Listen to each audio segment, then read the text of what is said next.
I'm Dr. Anthony Harper here at the InterMountain Christian News, and I'm meeting with Mr. Dinesh DSouza.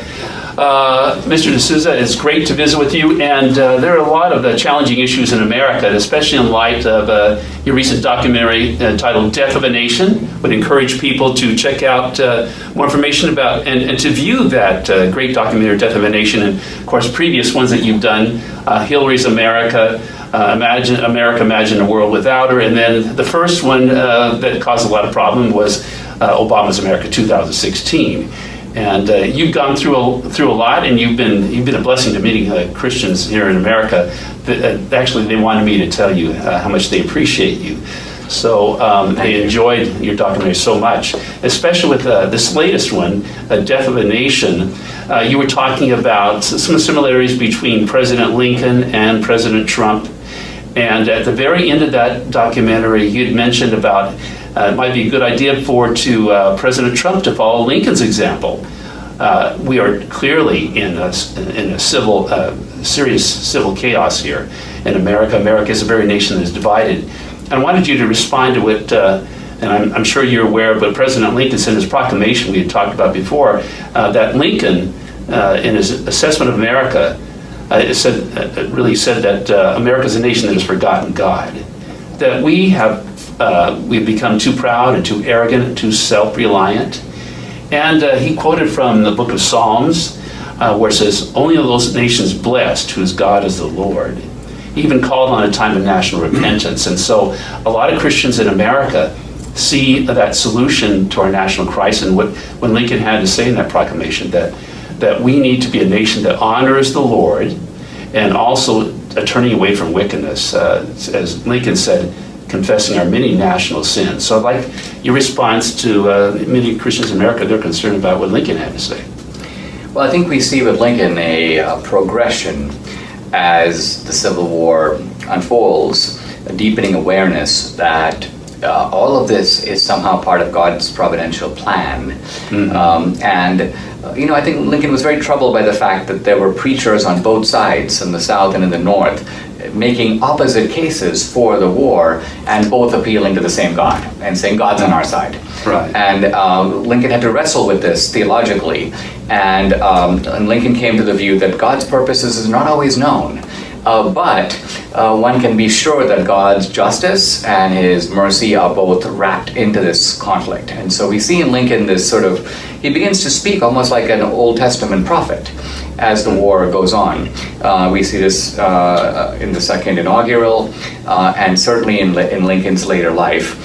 So yes, I think that Lincoln saw not only America as providentially ordained by God, but the American people as being sustained by fidelity to God's will. Mm-hmm. We are, as I said earlier, we're just a nation that is so divided, and we've got a crucial midterm election coming up. A lot of concerns. We hear the left, the fake news people talking about, that the Democrats are going to win in some major way. Just like they ignored the reality that there was an underswell of people that were just fed up with the politically correct, and they refused to admit that any possible opportunity for President Trump to win. So, in light of all this civil unrest and this upcoming midterm election, any ideas about how America get back on track again, in addition to what Lincoln had to say? Well, I think the big challenge for Trump is to strengthen the spine of the Republican Party. We see it going on in the Kavanaugh hearings. Mm-hmm. All kinds of chaos, all kinds of incivility, people being, not only the protesters, but the protesters being organized and egged on by the Democrats who are behind the desk. So this is an organized campaign, and Republicans can either lie down and get walked over or be tough about it. Now, when Lincoln was elected, the Republicans around him, they were we call them rhinos, or Republicans in name only, and they were urging Lincoln to bend, to give in, to abandon the Republican platform. But Lincoln said, no, I'm not doing it. We just had an election, we put all this before the American people. Once they voted for it, Lincoln goes, it's their mandate, it's not mine. I have to carry it out. It's their mandate, not mine, and I have to carry it out. So Lincoln saw his job as executing this democratic mandate that had come through the American people. Okay. Well, I just briefly, a few moments ago, talked about the fake news issue, and very serious problem. President Trump is concerned about that. I get to experience firsthand in the White House press room a lot of tension between mainstream media and faith-based media. So what is the concern that you might have about fake news? Well, I'm concerned with fake news in the sense that there's distortion in the way that the events of the day are portrayed, and that has become more obvious and more blatant under Trump. It was bad under Reagan, but it's gotten much worse. But even more than fake news, I'm concerned with fake history and fake scholarship, fake narratives about America. These are what young people learn in school and they learn in college. This is our kind of conventional wisdom about how America came to be. And embedded in that are, now see, fake news is not that hard to catch in the sense that, let's say, for example, someone makes a claim about a factual event. The troubles in Benghazi were caused by a video. Well, you can look and see if that's true. Oh, it's not true. Okay. Or if you want to keep your doctor, you can keep your doctor. Well, that's easy to check. But if somebody says something like, fascism is on the right, and therefore Trump and the conservatives are the true fascists, Christians and patriots are the true fascists, well, that requires a whole knowledge of history, who the fascists were, Mussolini, Hitler, the Nazi platform. And so busting up that big lie is much more difficult because it requires much more than just, let's just see if this event was caused by that event. And so a lot of my work in movies and books is aimed at deconstructing these false narratives that are put out by the left.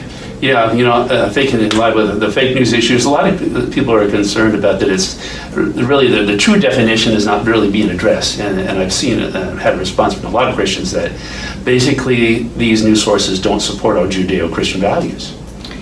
Well, that's putting it mildly. I think it's more than that, because if they were just, let's say they were secular, they didn't believe in Christianity, but they were constrained by Christian ethics, you might say, the Ten Commandments, the sense of fairness, of civility. But no, I think we're far beyond that. We're at a point where there's a breakdown, not just a belief in Christianity, but a belief in the rules of decorum that govern democratic debate.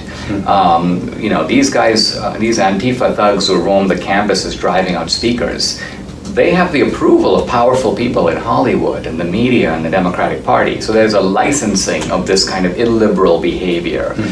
And the challenge for conservatives, the Christians, is because by and large we're the party that wants to meet the other side halfway, is how do you deal with this? How do you deal with a party when you won't do the things to them that they will do to you?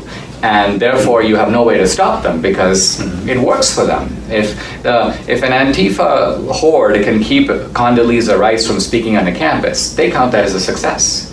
And so how do you defeat those kinds of tactics? That, it seems to me, that's the ethical dilemma faced by conservatives and Christians today.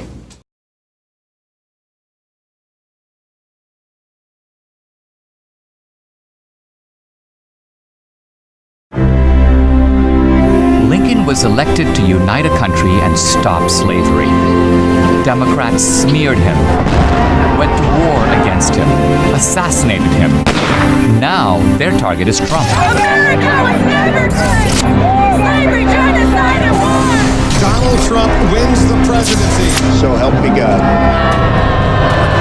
They say he's killing America. There will be a vote to impeach. They say he's a racist This was a white lash. and a fascist. Who are the real racists? Northern Democrats had conspired together with Southern Democrats to take away the fruit of other people's labor. Who are the real fascists?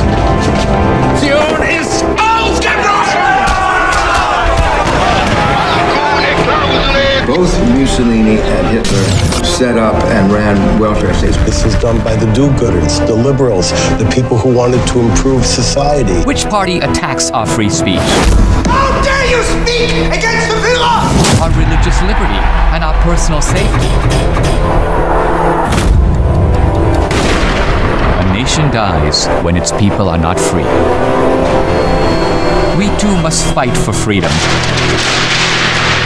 regardless of the price we pay. An end in terror is preferable to a terror with no end. The stakes could not be higher. We're talking about America, the greatest nation on earth. Lincoln saved America for the first time. It's now up to us to save America a second time.